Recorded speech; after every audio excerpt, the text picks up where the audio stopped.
ತಂದೆಯೇ ಮಗನನ್ನ ಭೀಕರವಾಗಿ ಕೊಲೆ ಮಾಡಿದ್ದಂತಹ ಪ್ರಕರಣವನ್ನ ಪೊಲೀಸ್ ಅಧಿಕಾರಿಗಳು ಭೇದಿಸಿದ್ದಾರೆ.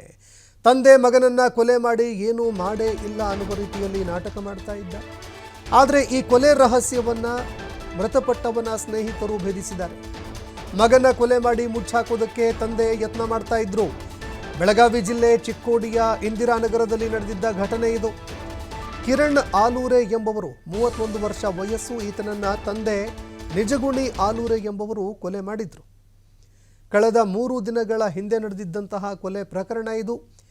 ಕೆಲಸ ಮಾಡ್ತಾ ಇದ್ದ ಹೋಟೆಲ್ ಮಾಲೀಕನ ಜೊತೆ ಸೇರಿಕೊಂಡು ಕೊಲೆ ಮಾಡಿದ್ರು ತಂದೆ.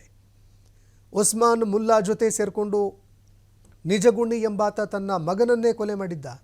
ಕೊಲೆ ಮಾಡಿ ಕಾರ್ನಲ್ಲಿ ಮೃತದೇಹ ಇಟ್ಕೊಂಡು ಅದರ ಜೊತೆಗೆ ಓಡಾಟವನ್ನು ಕೂಡ ನಡೆಸಿದ್ರು ಆರೋಪಿಗಳು ಅನ್ನೋ ಮಾಹಿತಿಗಳು ಲಭ್ಯವಾಗ್ತಾ ಇದೆ. ಅದಾದ ನಂತರ ಸ್ನೇಹಿತರಿಗೆ ಈ ಬಗ್ಗೆ ಅನುಮಾನ ಬಂದಿತ್ತು. ತಮ್ಮ ಸ್ನೇಹಿತನ ಹತ್ಯೆ ವಿಚಾರಕ್ಕೆ ಸಂಬಂಧಪಟ್ಟಂತೆ ಅನುಮಾನ ಬಂದಿತ್ತು. ಆದರೆ ತಂದೆ ಮಾಡಿರುವಂತಹ ಕೊಲೆ ಕೃತ್ಯವನ್ನ ಸ್ನೇಹಿತರೇ ಬಯಲಿಗೆಳೆದಿದ್ದಾರೆ.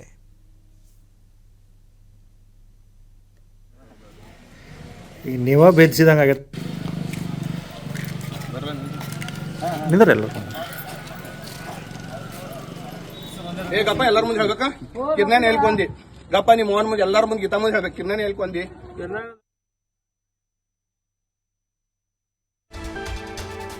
ಕುತ್ತಿಗೆಗೆ ವೈಯರ್ ಬಿಗಿದು ತಂದೆ ಮಗನನ್ನ ಕೊಲೆ ಮಾಡಿದ್ರು. ಅದಾದ ಬಳಿಕ ಹಾರ್ಟ್ ಅಟ್ಯಾಕ್ ಆಗಿ ಮೃತಪಟ್ಟಿದ್ದಾನೆ ಮಗ ಅಂತ ಹೈ ಡ್ರಾಮಾ ಮಾಡಿದ್ರು. ಮೃತಪಟ್ಟ ಕಿರಣ್ ಆಲೂರೆ ಗೆಳೆಯರಿಗೆ ಕರೆ ಮಾಡಿದ್ದ ತಂದೆ ನಿಜಗುಣಿ ಕರೆ ಮಾಡಿ ಹೃದಯಾಘಾತದಿಂದ ಮಗ ಮೃತಪಟ್ಟಿದ್ದಾಗಿ ಮಾಹಿತಿ ಕೊಟ್ಟಿದ್ದಾರೆ. ಸ್ನೇಹಿತರಿಗೆ ಹೃದಯಾಘಾತದಿಂದ ಮೃತಪಟ್ಟಿದ್ದಾನೆ ಮಗ ಅಂತ ಮಾಹಿತಿ ಕೊಟ್ಟಿದ್ರು. ತರಾತುರಿಯಲ್ಲಿ ಕಿರಣ್ ಮೃತದೇಹವನ್ನು ಸುಟ್ಟು ಹಾಕಿದ್ದ ತಂದೆ ಸಂಪ್ರದಾಯದಂತೆ ಹೂಳೋದನ್ನು ಬಿಟ್ಟು ಮೃತದೇಹವನ್ನು ಸುಟ್ಟು ಹಾಕಿದ್ದ ಹಿನ್ನೆಲೆಯಲ್ಲಿ ಅನುಮಾನ ವ್ಯಕ್ತವಾಯಿತು. ಅಂತ್ಯಕ್ರಿಯೆ ಮಾಡೋದಕ್ಕೂ ಮುನ್ನ ಪರಿಶೀಲನೆ ಮಾಡಿದ್ರು ಕಿರಣ್ ಅವರ ಸ್ನೇಹಿತರು. ಈ ವೇಳೆ ಕಿರಣ್ ಕುತ್ತಿಗೆ ಬಳಿಯಲ್ಲಿ ಗಾಯವಾಗಿತ್ತು. ಕಿವಿಯಲ್ಲಿ ರಕ್ತ ಕೂಡ ಪತ್ತೆಯಾಗಿತ್ತು. ಅದಾದ ಬಳಿಕ ಕಿರಣ್ ತಂದೆ ಕೆಲಸ ಮಾಡ್ತಾ ಇದ್ದ ಹೋಟೆಲ್ ಮಾಲೀಕನನ್ನು ವಿಚಾರಣೆ ಮಾಡಲಾಯಿತು. ಆಗ ಉಸ್ಮಾನ್ ಮುಲ್ಲಾ ಮೇಲೆ ಒತ್ತಡ ಹಾಕಿ ವಿಚಾರಣೆ ಮಾಡಿದಾಗ ಕೊಲೆ ಮಾಡಿದ್ದ ರಹಸ್ಯ ಬೆಳಕಿಗೆ ಬಂದಿದೆ. ಕೂಡಲೇ ತಂದೆ ನಿಜಗುಣಿಯನ್ನು ಸ್ಮಶಾನಕ್ಕೆ ಕರೆಸಿ ಸ್ನೇಹಿತರು ವಿಚಾರಣೆ ಮಾಡಿದ್ರು. ಇದೇ ವೇಳೆ ಕೊಲೆ ಮಾಡಿರೋದಾಗಿ ತಂದೆ ನಿಜಗುಣಿ ಒಪ್ಕೊಂಡಿದ್ದಾರೆ. ಸದ್ಯ ಪೊಲೀಸರು ಉಸ್ಮಾನ್ ಹಾಗೂ ತಂದೆ ನಿಜಗುಣಿ ಇಬ್ಬರನ್ನ ವಿಚಾರಣೆ ಮಾಡಿ ಚಿಕ್ಕೋಡಿ ಪೊಲೀಸ್ ಠಾಣೆಯಲ್ಲಿ ಪ್ರಕರಣ ದಾಖಲು ಮಾಡಿಕೊಂಡಿದ್ದಾರೆ.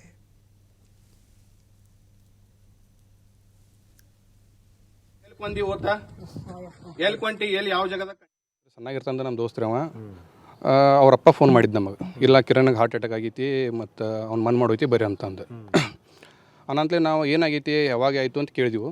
ಅವ ಇಲ್ಲ ಹಿಂಗೆ ಮದ್ದಿಂದ ಆಗೈತಿ, ನೀವು ಈಗ ನಿಮ್ಗೆ ಈಗ ಹೇಳಿದನು ನೀವು ಜಲ್ದಿ ಬರ್ರಿ ಮತ್ತು ಮನ್ ಮಾಡೋಣ ಅನ್ನಕತ್ತು, ಸುಟ್ಟು ಬಿಡೋಣ ಅನ್ನಕತ್ತು. ಹಾಂ ಅಂತ ಏನಾಗಿದ್ರಿ ಅವ್ರು ಲಿಂಗಾಯತ್ ಅವ್ರು ಮನ್ ಮಾಡ್ತಾರೆ, ಇವು ಸುಟ್ಟು ಬಿಡೋಣ ಅನ್ನಕತ್ತು ಅಂತ ನಾವೇನಂದು ಏನಾಗಿತ್ತು ಕರೆಕ್ಟ್ ಹೇಳು ಹಂಗೆ ಅಂತ ಹೇಳಿದ್ರು ಏನಿಲ್ಲ, ಒಟ್ಟು ಇದನ್ನ ಅನ್ನಕತ್ರ ಸುಟ್ಟು ಬಿಡೋಯ್ತಿ ಅರ್ಜೆಂಟ್ ಬರ್ರಿ ಅನ್ನಕತ್ತ ಅಂತ. ನಾವು ಏನು ಎಲ್ಲರೂ ಕೂಡ ರಾತ್ರಿ ಅವ್ರ ಸಮಾಜದವ್ರು ಅವ್ರ ಪೌನೇರ ನಾವೆಲ್ಲರೂ ಕೂಡಿ ಏನು ಮಾಡಿದ್ವಿ ರೀ, ಇವತ್ತು ಏನಾಗೈತಿ ಅಂತ ಹೇಳಿ ಮನ್ ಮಾಡಿದ್ವಿ ರೀ. ಮರನೇ ದಿವಸ ನಮ್ಗೆ ಡೌಟ್ ಬರೋಕೈತು ಹಂಗೇನಾಯಿತು ಅಂತ ಹೇಳಿ ಡೌಟ್ ಬರಂತಲೇ ಅವ್ನು ಸ್ವಲ್ಪ ಕರ್ಕೊಂಡು ಹೋಗಿ 1-2 ಪೆಟ್ಟ ಕೊಟ್ಟಿವ್ರಿ ಅವ್ರಪ್ಪಾಗ ಎಲ್ಲರಿಗೂ 1-2 ಪೆಟ್ಟ ಕೊಡಂತಲೇ ಅವ್ನು ಹೇಳಿ ಒಪ್ಕೊಂಡವು. ಇಲ್ಲ ನಾನೇ ಕೊಂದೇನು, ವೈರ್ಲೆ ಉರುಂಡಕ್ಕೆ ಬಿಗಿದು ಕೊಂದೇನು, ಮತ್ತು ಅದು ಬಾಡಿನೂ ಓದ್ತ ಒಂದು ಕಾರ್ ಗಡಿಯಾಗ ಓದ್ ಬೇರೆ ಕಡೆ ಓದ್ತೇನೆ ಅಂತ ಹೇಳಿದ್ರೆ ಅವನು ಬಡ್ದೀವು ಮತ್ತೊಬ್ಬನು ಬಡ್ದೀವು, ಇಬ್ಬರು ಬಡಿ ಅಂತಲೇ ಒಪ್ಕೊಂಡ್ರು ಅವ್ರನ್ನ ಅವ್ರನ್ನ ತಂದು ಪೊಲೀಸ್ ಸ್ಟೇಷನ್ ಕೊಟ್ಟಿದ್ರು ಇಲ್ಲಿ ಸಾಹೇಬ್ರ ಕಡೆ. ಅವ ಸ್ವಲ್ಪ ಡ್ರಿಂಕ್ಸ್ ಅದು ಇದು ಮಾಡ್ತಿದ್ರಿ, ಹೋಗಿ ಮೇಲೆ ಅವ್ನು ಸ್ವಲ್ಪ ಕಿರಿಕಿರಿ ಮಾಡಂತಲೇ ಇವ ಹೋಗಿ.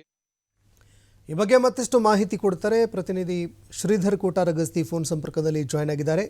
ಶ್ರೀಧರ್, ಮಗನನ್ನ ತಂದೆಯೇ ಕೊಲೆ ಮಾಡಿದ್ದಂತಹ ಪ್ರಕರಣವನ್ನು ಸ್ನೇಹಿತರು ಭೇದಿಸಿದ್ದಾರೆ.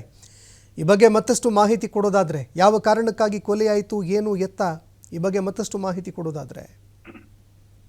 ಸಂತೋಷ, ಬೆಳಗಾವಿ ಜಿಲ್ಲೆಯ ಚಿಕ್ಕೋಡಿ ಪಟ್ಟಣದಲ್ಲಿ ಮಗನನ್ನೇ ತಂದೆ ಒಂದು ಕತ್ತಿಗೆ ಕೊಲೆ ಮಾಡಿರ್ತಕ್ಕಂಥದ್ದು. ಜೊತೆಗೆ ಈ ಒಂದು ಕೊಲೆಗೆ ಮೂಲ ಕಾರಣ ಏನಂದ್ರೆ ಮಗ ದುಶ್ಚಟಗಳಿಗೆ ದಾಸನಾಗಿದ್ದ, ಹಾಗಾಗಿ ಪದೇ ಹಣಕ್ಕಾಗಿ ತಂದೆಯಿಂದ ಪೀಡಿಸ್ತಾ ಇದ್ದಾನೆ ಅಂತ ಒಂದು ಆರೋಪ ಕೇಳಿ ಬಂದಿರ್ತಕ್ಕಂಥದ್ದು. ಈ ಒಂದು ಕೊಲೆಯನ್ನ ಭೇದಿಸುವಲ್ಲಿ ಆತನ ಸ್ನೇಹಿತರು ಒಂದು ಇಲ್ಲಿ ಬಹಳ ಪ್ರಮುಖವಾದಂತಹ ಪಾತ್ರವನ್ನು ನಿರ್ವಹಿಸ್ತಾರೆ ಅಂತ ಹೇಳ್ಬೋದು. 3 ದಿನಗಳ ಹಿಂದೆ ಅಷ್ಟೇ ಏನು ಕಿರಣ್ ಅಲ್ಗೂರನ್ ಅಂತ 31 ವರ್ಷ ಯುವಕನ ಕೊಲೆ ಆಗತ್ತೆ. ಕಿರಣ್ ತಂದೆ ಆದಂತ ನಿಜಗುಣಿ ಆತನ ಸ್ನೇಹಿತನಿಗೆ ಕರೆ ಮಾಡಿ ಕಿರಣ್ ಹೃದಯಾಘಾತದಿಂದ ಮೃತಪಟ್ಟಿದ್ದಾನೆ. ಹಾಗಾಗಿ ಅಂತ್ಯಕ್ರಿಯೆಗೆ ಬರುವಂತೆ ಒಂದು ಏನು ಮಾಹಿತಿಯನ್ನು ಕೊಡ್ತಾರೆ. ಆದ್ರೆ ಹಿಂದೂ ಸಂಪ್ರದಾಯದಂತೆ ಏನ್ ಕಿರಣ್ ಅಲ್ಗೂರ್ ಅವರ ಏನು ಆ ಒಂದು ಕುಟುಂಬದ ಸಂಪ್ರದಾಯದಂತೆ ಹೂಳುವಂತ ಕೆಲಸವನ್ನ ಮಾಡಲಾಗುತ್ತೆ. ಆದ್ರೆ ಆತನನ್ನ ರಾತಾರಾತ್ರಿ ಏನಂದ್ರೆ ಸುಟ್ಟು ಹಾಕುವಂತ ಕೆಲಸವನ್ನ ಆತನ ತಂದೆ ಮಾಡ್ತಾನೆ. ಈ ಒಂದು ಘಟನೆ ಏನಿದೆ, ಒಂದು ಘಟನೆಯಲ್ಲಿ ಒಂದ್ ಕಡೆ ಸ್ನೇಹಿತರಿಗೆ ಕಾಡ್ತಾ ಇರುತ್ತೆ, ಯಾಕೆ ಈ ರೀತಿ ತರಾತುರಿಯಲ್ಲಿ ಸ್ನೇಹಿತನ ಅಂತ್ಯಕ್ರಿಯೆ ನಡೀತು ಅನ್ನೋಂಥದ್ದು. ಹಾಗಾಗಿ ಆ ಕಿರಣ್ ತಂದೆ ಆದಂತ ನಿಜಗುಣಿಯನ್ನ ಆತನ ಸ್ನೇಹಿತರು ಕರ್ಕೊಂಡು ಹೋಗ್ತಾರೆ. ಆತನನ್ನ ಒಂದಿಷ್ಟು ಆತನ ಮೇಲೆ ಒತ್ತಡ ಹಾಕಿ ಆತನನ್ನ ಏನು ವಿಚಾರಣೆ ಮಾಡಿದಾಗ ಆತ ಮಗನನ್ನ ಕೊಲೆ ಮಾಡಿರ್ತಕ್ಕಂಥ ಒಪ್ಕೊಳ್ತಾನೆ. ಜೊತೆಗೆ ಆತನ ಈ ಒಂದು ಕೊಲೆಗೆ ಏನಂದ್ರೆ ಆತ ಕೆಲಸ ಮಾಡ್ತಿದ್ದಂತ ಹೋಟೆಲ್ ಮಾಲೀಕ ಉಸ್ಮಾನ್ ಮುಲ್ಲಾ ಎಂಬಾತನು ಕೂಡ ಒಂದು ಏನು ಸಾಥ್ ಕೊಟ್ಟಿದ್ದಾನೆ ಅನ್ನುವಂತ ಮಾಹಿತಿ ಈ ಒಂದು ಏನು ಈ ಸ್ನೇಹಿತರ ಒಂದು ಆರೋಪದಿಂದ ಗೊತ್ತಾಗಿರ್ತಕ್ಕಂಥದ್ದು. ಅಂದ್ರೆ ಕುತ್ತಿಗೆನ ವೈರಿಂದ ಹೆಚ್ಚಿಕ್ಕಿ ಆ ಹೆಣವನ್ನ ಏನು ಕಾರ್ನಲ್ಲಿ ಇಟ್ಕೊಂಡು ಒಂದು ದಿನ ಓಡಾಡಿರ್ತಾರೆ ಈ ಒಂದು ತಂದೆ ಮತ್ತು ಆ ಕೊಲೆ ಮಾಡಿದ ಆರೋಪಿಗಳು. ಜೊತೆಗೆ ಈ ಘಟನೆ ಯಾವಾಗ ಬೆಳಕಿಗೆ ಬರುತ್ತೋ ಆಗ ಚಿಕ್ಕೋಡಿ ಪೊಲೀಸರಿಗೆ ಈ ತಂದೆ ಮತ್ತು ಆರೋಪಿಗಳನ್ನ ಒಪ್ಪಿಸುವಂತ ಕೆಲಸವನ್ನ ಏನು ಪ್ರಮುಖವಾಗಿ ಆ ಕಿರಣ್ ಸ್ನೇಹಿತರು ಮಾಡ್ತಾರೆ ಅಂತ ಹೇಳ್ಬೋದು. ಸಂತೋಷ್, ಧನ್ಯವಾದಗಳು ಶ್ರೀಧರ್ ನಿಮ್ಮೆಲ್ಲ ಮಾಹಿತಿಗೆ.